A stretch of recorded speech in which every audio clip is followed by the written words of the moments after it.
இப்போ 2026ல் சட்டமன்ற தேர்தல் வருதுன்னு வச்சுக்கோங்களேன். அப்புறம் அவங்க 28ல் அவங்க வருவாங்க.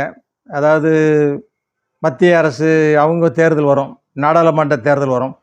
அப்போ என்ன செய்யணும்னா, ஒரே நாடு ஒரே தேர்தல் வரப்போகுது அப்படின்னு சொல்லியிருக்காங்க.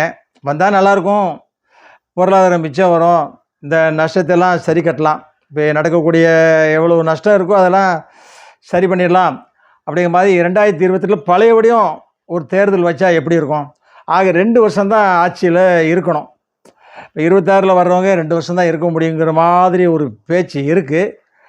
ஒட்டுமொத்தமாக ஏன் 2028லேயே வச்சா என்ன? ஆனால் மக்கள் கஷ்டப்படுவாங்க. ஏன்னா இப்போ இருக்கிறவங்களே திருப்பி தொடரணும், அது சரியாக வராது. அதனால் மக்கள் யோசிச்சுக்கிட்டு இருக்காங்க. நாடாளுமன்ற தேர்தலும் சட்டமன்ற தேர்தலும் ஒருங்கிணைந்து 2028 வரை தமிழகம் தாங்குமா? நிச்சயம் தாங்காது, வேண்டாம் அப்படின்னு ஒரு சாரார் சொல்லுகிறார்கள். அடுத்த விடையில் வரேன்.